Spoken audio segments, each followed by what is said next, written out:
Good morning, and we are on our way to the Isle of Eigg. This is another day trip from the northeast coast of Scotland off the west coast of Scotland, and we're going to be using Tesla Model 3 as usual, and we're going to be seeing how the performance has been doing on the Tesla Model 3 after 2 years since the first time I did this journey.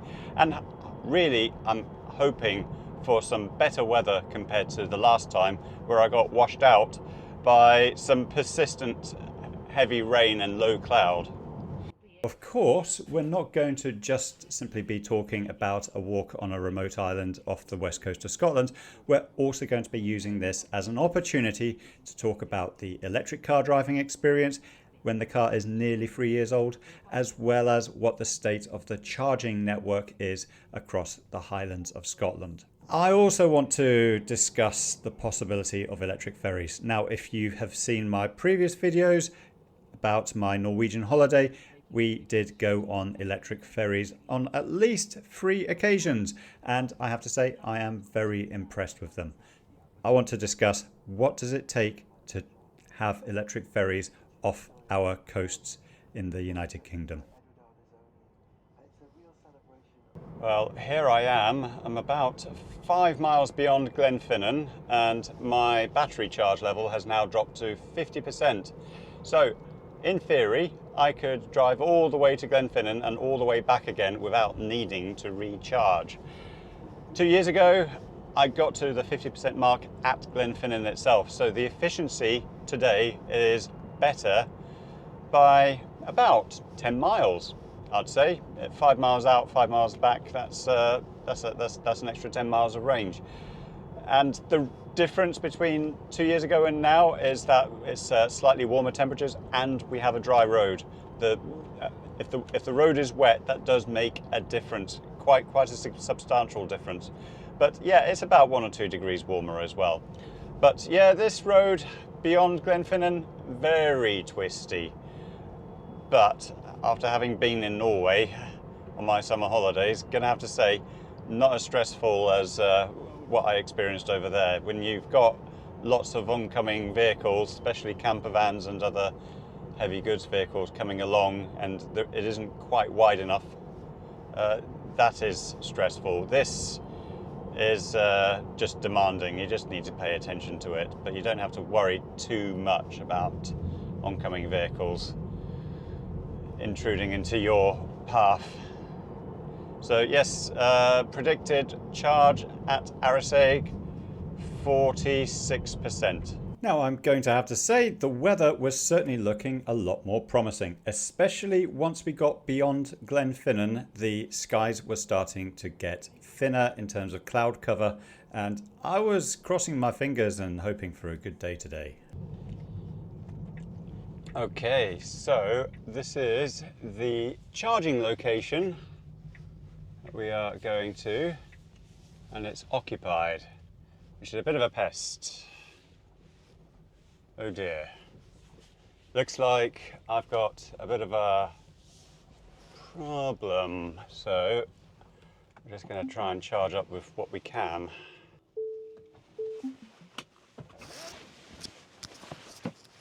Okay, so here I am at the charging location that I was at 2 years ago, and as you can see, I've plugged my car in to plug B. It's saying it's available.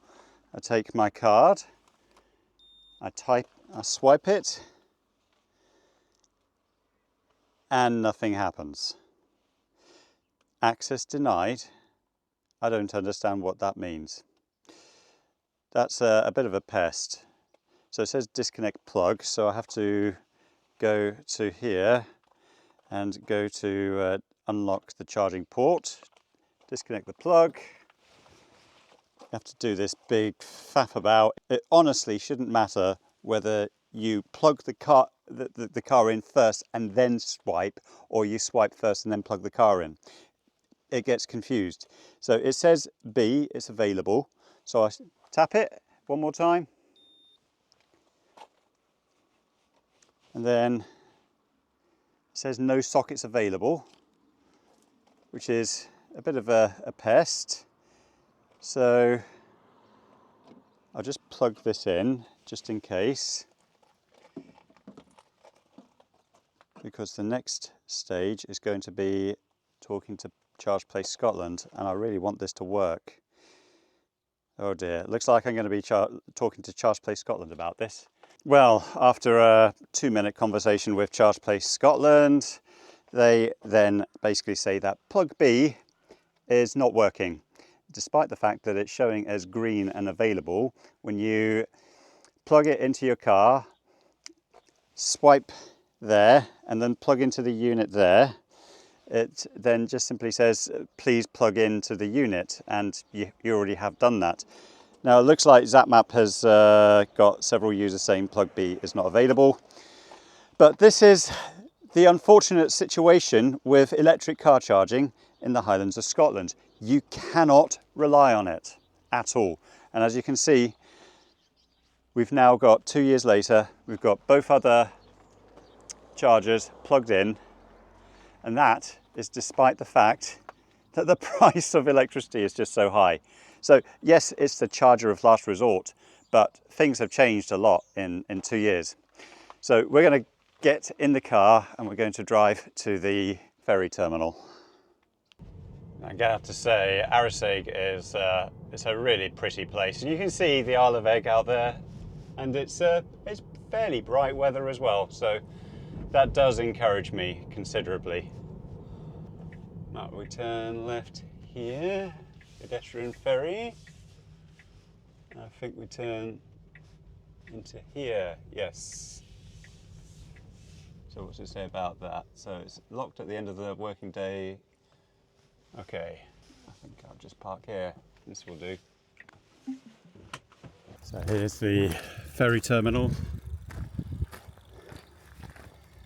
So I think I checked in right at the boat last time, but I'll just ask them here. But in the meantime, I think some breakfast, £4 a breakfast roll, I think that will do me nicely. Well, today I thought I was going to spin you a narrative about how electric car chargers have become so much more expensive and nobody was going to be using them. I thought was going to describe this as being a charger of last resort, and at 65 pence per kilowatt hour, it certainly should be.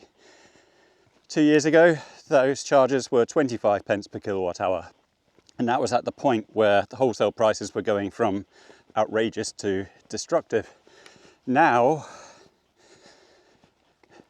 they're at 65 pence per kilowatt hour. And as you saw, the utilization of them was certainly pretty good. One thing I will say, there's no time limit on those chargers. So it could be that those cars were just simply hogging the space, but it shows the demand is there. But what hasn't changed in 2 years to any noticeable extent are the number of car chargers in the Highlands of Scotland.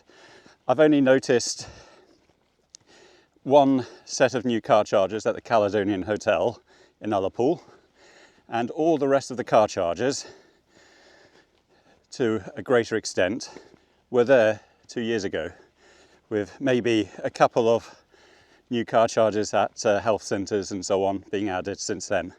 But yeah, the pace of new chargers has certainly dropped off in the Highlands of Scotland.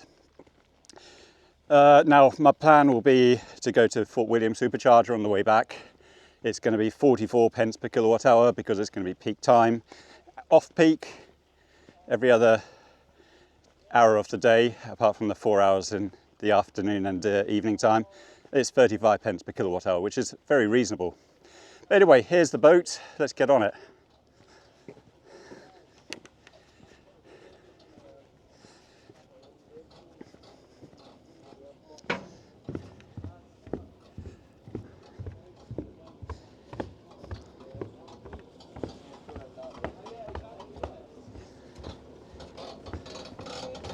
Hello. What's the name? Name is Anthony Dyer. Where are you off to? Going to Egg. Yeah, that's fine on the way. Okay, thank you.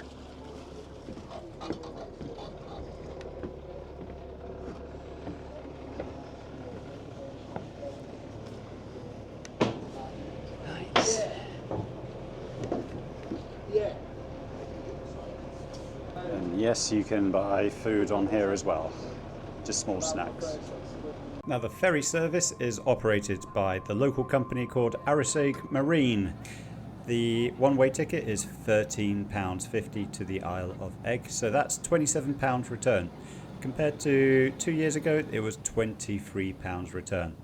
That's the ferry. It's rated to carry about 89 passengers, but the maximum capacity for operational purposes is about 78 according to their website.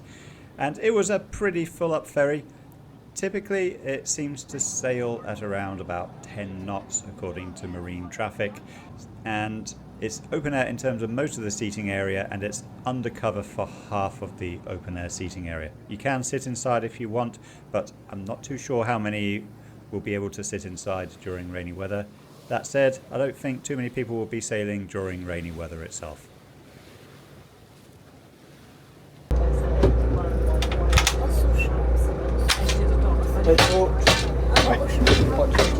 Okay, thank you very much.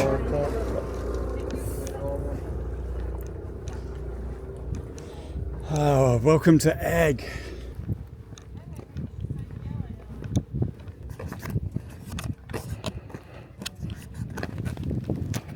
Well, here we are. This is Galmisdale, and it's a pleasure to be back on this island.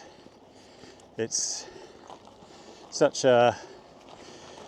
there's some privilege about being able to get out to these locations for the day from my house. It is the quintessential grand day out, and now I've climbed lots of mountains in my time, all over the Highlands of Scotland, but when it comes to the west coast, the islands, there's something captivating about them.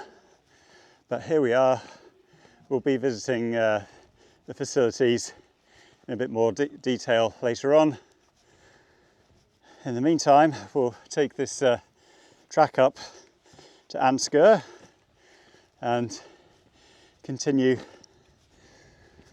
onto the summit, and hopefully we'll have a good view. But it's not a bad view looking back to the mainland here.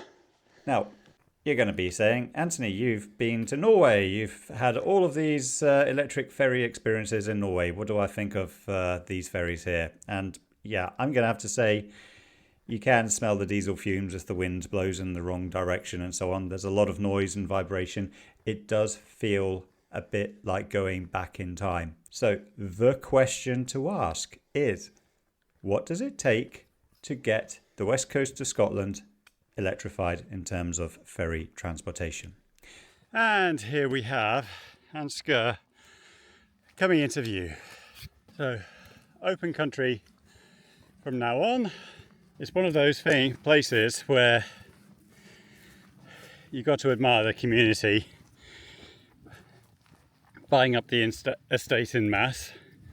I think it was the late 1990s, and making a success of island living. And not only that, having all of their electricity, or the vast majority of their electricity, coming from renewable resources, and all of their heating, from what I heard, coming from regenerative forestry on the island itself, which means no imports of timber are needed. They're self-sustaining in terms of heating and power. And I do wonder how it's going to change. They were pioneers 15 years ago in the application of renewable photovoltaics, and in the distance you can see the wind turbines that we visited more closely on the previous visit. I suspect the appetite for more power will grow as the years go by. People's standard of living always will have a tendency to grow in terms of expectation. And in terms of ability, well, I want to talk about how solar panels have gotten really very cheap now in another video. But you could have solar panels on each of the individual houses here. It wouldn't change the character of the place. It would still be a lovely place to visit, but it would make it even more sustainable as a place to live. Well, that looks like a much older wind turbine, but definitely out of commission.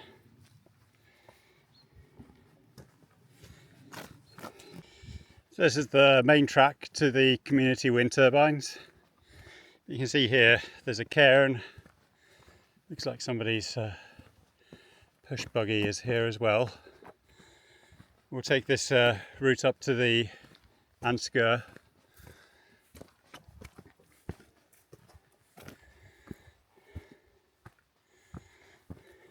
And previously I went to the wind turbines, and it was a bit of a cross-country walk to regain the footpath higher up. So I think I'll just let my drone do a closer visit to the turbines. We can see it from a different angle.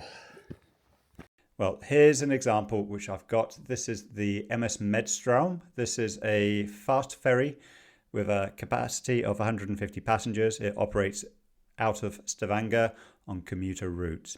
It can sail at 23 knots for a full hour on I think it's a 1.5 or 2 megawatt hour battery. That is what is being deployed in the west coast of Norway. What does it take to own this ferry? Well, the ferry itself apparently costs $11 million. So you compare that to Arisaig Marine's operations. You're talking about a ferry which is half the size. You're talking about a ferry which has got a scheduled operation from April to September, so 5 months of the year only, and it does 1 round trip a day. So assuming a capacity factor of 50% on that schedule, you're probably pulling in just under £150,000 a day.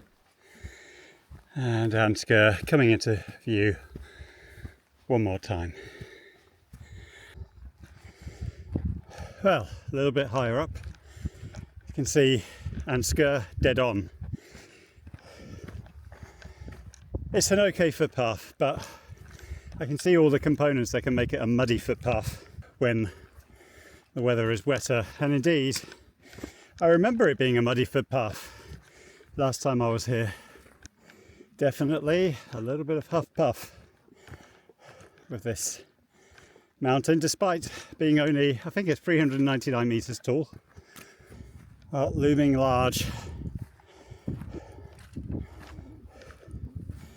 And we walk underneath it on the right hand side. Can an operation like that afford an £11 million ferry? I think it's going to be a struggle.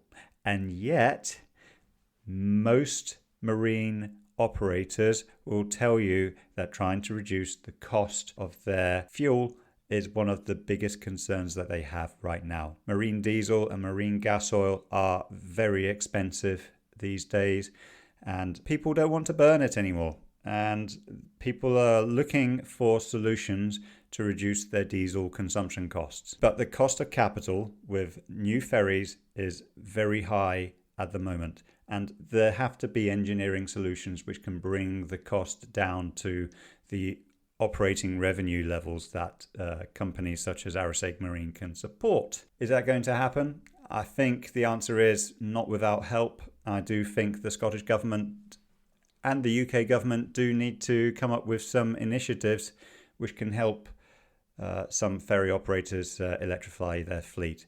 One good candidate in the United Kingdom would be red funnel ferries sailing to and from the Isle of Wight. The Isle of Wight is, of course, the most populous island off Great Britain, and it's a relatively short route. Well, we're right underneath the buttress here. And interesting thing to note, I just flew the drone up there, and it's about 115 meters above this present location. So, not too far to go up. The heights do look a lot more exaggerated than they really are. So that suggests to me that we are about an altitude of 280 meters here. most of the ascent done, with the interesting bits coming up. But in the meantime, a bit of boggy negotiation to do down here.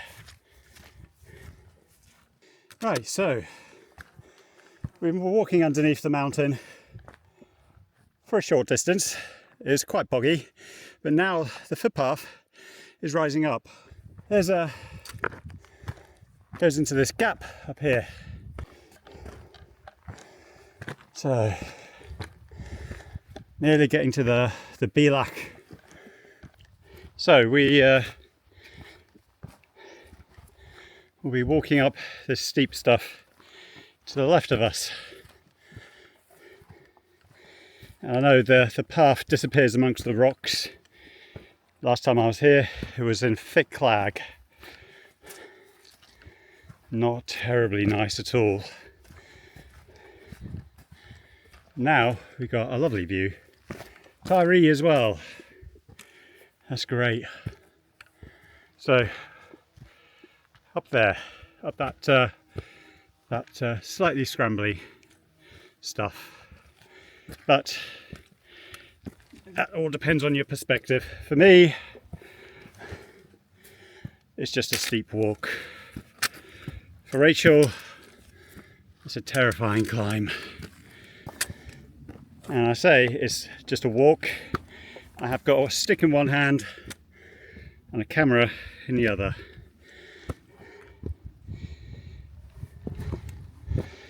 So there's no hands on rock, just hands on gadgets and equipment. There we go. Not so far now. Relatively easy peasy. Okay, so this is above the steep bit, and now we've got this rocky stuff to go on. It's volcanic of some sort, volcanic basalt, I'm guessing. It's a dormant volcano from what I gather.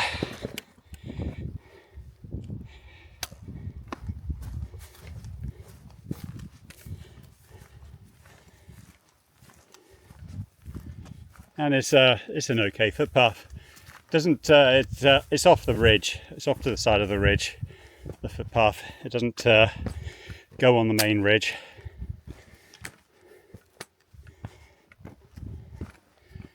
Until much later on.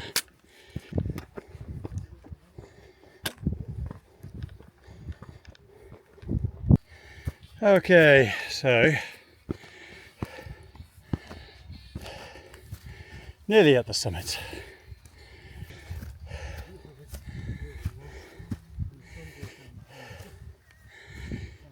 And we've got Isle of Rum over here. So that's a lovely view. Last time I was here, I only had to imagine it. Didn't have the full privilege of doing so. So Black Cullens sky up here. There you are, Black Cullens and the Red Cullens in one view. And then beyond Rum on the south side, you've got Benbecula right in the distance. I think this is Isle of Muck. And in the distance, I think that's Cole. And then we've got Ardnamurchan Peninsula. You know, the more I think about the battery electric ferry solution, the more I actually think there should be an opportunity and a possibility to do things on a small ferry scale basis. Cost per kilowatt hour of a battery is typically around £250 these days. So a 1 megawatt hour battery should cost around £250,000. When you combine that with electric propulsion and controls for that unit, it should cost about £400,000. The question is, can you retrofit it into an existing boat? Should you retrofit it into an existing boat? And what kind of help outside of the government can you get with these kind of things? I think the Isle of Eigg could team up with the University of the Highlands and Islands and come up with some interesting shoreside charging solutions, for example. You're going to need shoreside infrastructure.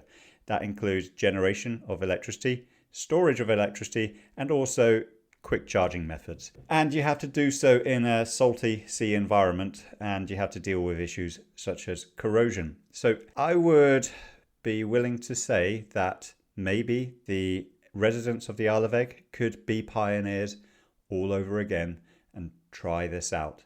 Because after all, we do have the Climate Change Act, and there is a goal of achieving net zero emissions by the year 2045, which is only 21 years from now. So if anyone from the Isle of Eigg seems to think that this shall be or must be an achievable goal, then I'd like to hear all about it in the years to come. Okay, so off the summit, and it's a fine little hill, almost a mountain. I'd actually argue it probably is a mountain in terms of features. Rocky footpaths, small steep bits, big cliffs. I'd say it's a good candidate for being called a small mountain, in much the same way that Benahee back at home is also got mountainy kind of features as well. But it's a popular mountain, popular hill. So off the ridge and then onto the moorland.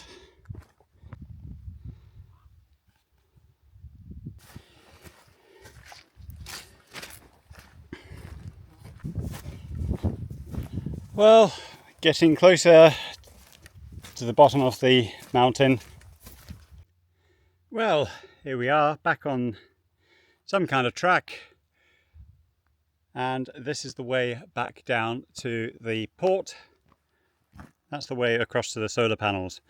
I am going to have to say, last time my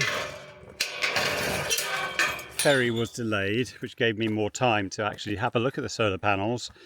This time the ferry is at the regular time and I fancy an ice cream. So I'm going to skip the solar panels for now. We've seen them on the previous video after all, and I'm going to go down. I want an ice cream, a nice can of Coke, and then enjoy a little bit of dronery by the waterfront.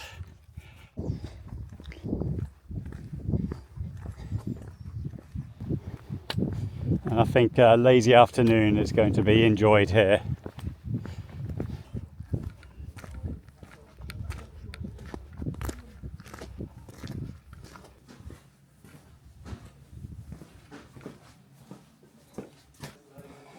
And here we are. This is the food place. Seems to have changed a little bit. I think they've upgraded it. Oh, actually, I remember now. It was a construction site. So I think we'll go in here and grab something nice and sweet.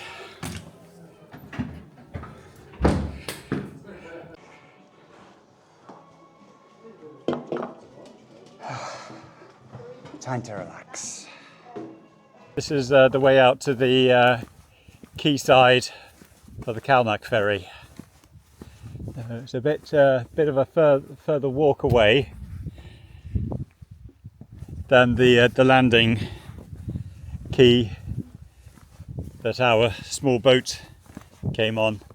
Now the Calmac ferry, I think it takes about 1 hour 20 minutes to get out here, whereas the Arisaig ferry takes just an hour.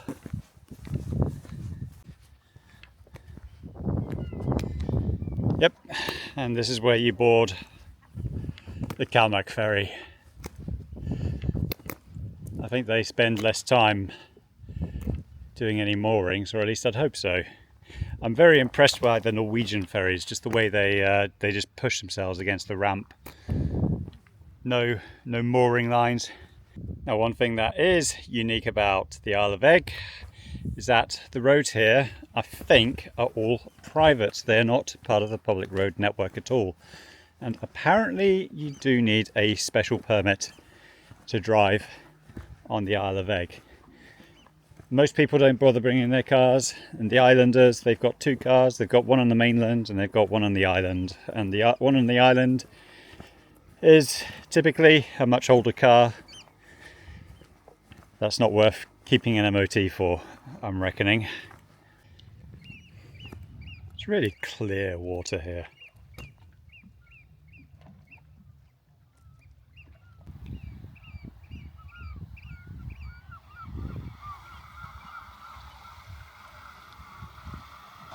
And here comes my ride home, or at least my ride back to the mainland.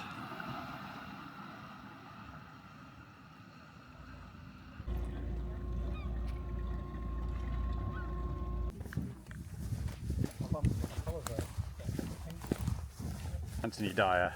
No bother when you go. Okay, thanks. Now, Mondays, Wednesdays and Saturdays are the best times to sail out to the Isle of Eigg. You will have 5 hours on the island of Eigg if you want to do it as a day trip.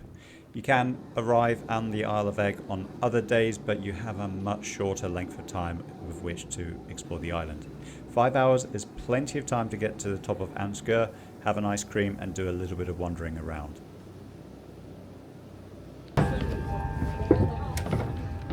Okay, thank you, bye-bye. Thanks, pal. Well, back to the car again, and now on to the challenge of getting back home with only 46% charge. So that is going to be something I will entertain after I've taken my hiking boots off. Okay, so we will go to here. We want Aviemore, and we'll be on our way.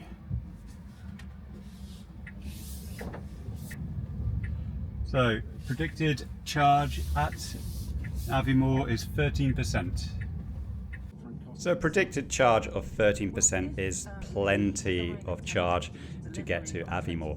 If I couldn't make it for whatever reason, there are rapid chargers in Kingusi. There might be some in Newtonmore, but I'm not too sure. I certainly do know, however, there's a slow charger in Wolf Tracks near Lagan. So I wasn't going to be stranded tonight. However, one of the things I will say is that whilst I'm not going to be stranded, I don't want to be wasting any more time than is necessary. The ideal situation is to charge up at your destination and then you don't have to do any waiting whatsoever. But in this instance, superchargers can be full up. Almost all of the superchargers in Scotland are now open to non-Teslas. And that basically means you might find a non-Tesla has parked up and is occupying 2 bays, which is an absolute pest. And considering that there are only 4 superchargers in Aviemore, that can be a risk. And indeed, it was almost manifested. Well, here I am. Aviemore coming up, and we have got about 15% charge, predicted 14%. 2 spare superchargers, but this is one of these ones that's open to all vehicles. So this is at the MacDonald Aviemore Resort. I've stayed here a couple of times in the past, and I know, generally speaking, where the superchargers are. There used to be 12 superchargers and they took 6 of them away and put them into Inverness, and now they've got only 4 superchargers left. Now the interesting thing is that although they've only got 4 superchargers, they've still got the grid capacity for the original 12 superchargers on a version 2 basis. So they could afford, in my opinion, to replace them with 6 version 4 superchargers if they wanted to. And there's a underpass, there it is. You don't follow the one-way map at all by the looks of things. And indeed it is. So we'll just go here and see what we got. Yes.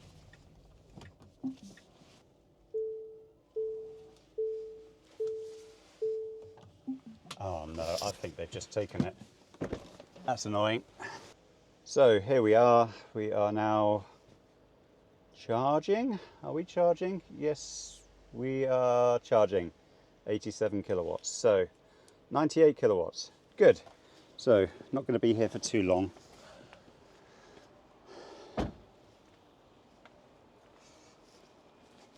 Normally, when it comes to hotels, you have to register your car, but I just want to see what the signage is here. Oh, no sign saying you have to register, which is good. So let's carry on and have a look at the facilities. I won't have to stay here for too long, maybe 15 minutes, I guess.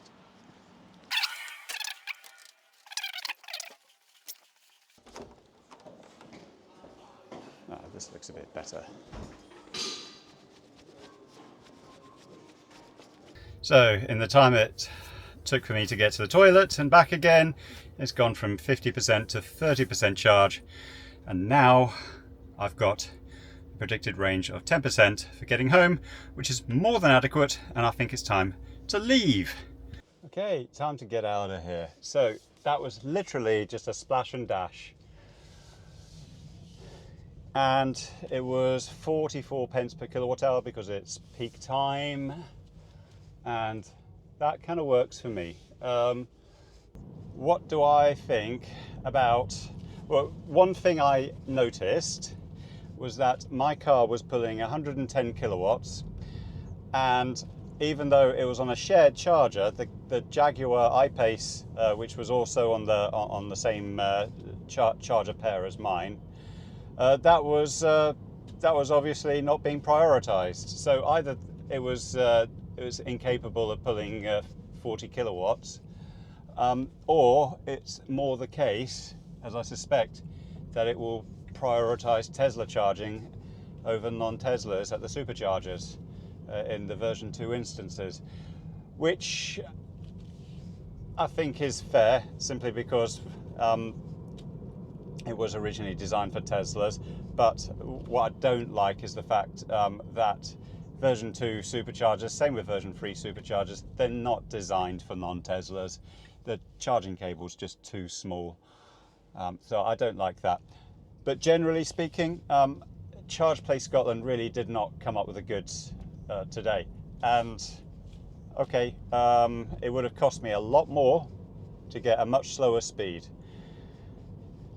And it would have meant that I could have gone home non-stop, but to be quite frank, I did need the toilet stop. And it goes to demonstrate that as more and more electric cars come onto the roads, there just isn't enough charging infrastructure in the Highlands of Scotland. And there has to be a commercial solution, and there has to be commercial demand. But I don't think we need a lot of high-speed demand. What we need are a lot of end destination charges, and what we need are reasonable prices.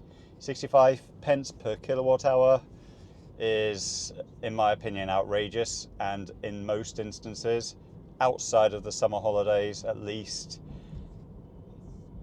they are the charges of last resort and they're underutilized. During the summer holidays, they're still the charges of last resort, but there's still enough demand for them to make it worthwhile charging at that. That's supply and demand, and that tells me there aren't enough chargers going around. If people are willing to do that, pay those prices, then something's wrong with the market, and I would hope that some other players come into the market and find it's worthwhile to come up with their own charging solution at a cheaper price, hopefully, and still find a profit to be made. Anyway, it is time to go home. I've got a predicted end of charge of 12%, getting back home, which to me is absolutely plenty. To indicate that there's an increase in symptoms over time. So in the last of those who had not, and that was over 3 years' time. And so this was really encouraging, and we've been able to tend to the skies. But what's really happening is a little more complex than the headlines suggest. The ants that you see wandering across your picnic blanket are all worker ants. 69, Muriel Mackay vanished from her London home. We have your wife. Will cost you $1 million. Well, that is the end of a grand day out. It is. I started out 5:30 in the morning, and now it's just after 9 o'clock in the evening. So 16 hours of driving, boating, and a little bit of hiking. So, in my opinion, well worthwhile. Well, that's it for this video. In the videos coming up, we're going to be discussing the performance of the solar panels which I've had on my house for the second quarter of 2024. We're also going to be discussing the future of projects for my house. You're going to be asking the question, I've got an A-rated property, why on earth would I want to be considering even more projects for my house? Well, the fact of the matter is that you kind of get addicted to renewable power. So we're going to be talking about that in a bit more detail. I also want to be doing some short videos. There is one video which is coming up about how to recover from a communication error on your Solar Edge battery. And then I also want to be talking about the price of electricity. I've been doing that for the previous 2 years, and I think it's about time that I do it for this year coming up. So in the meantime, I'd like to thank you all for watching, and I'll talk to you again very soon.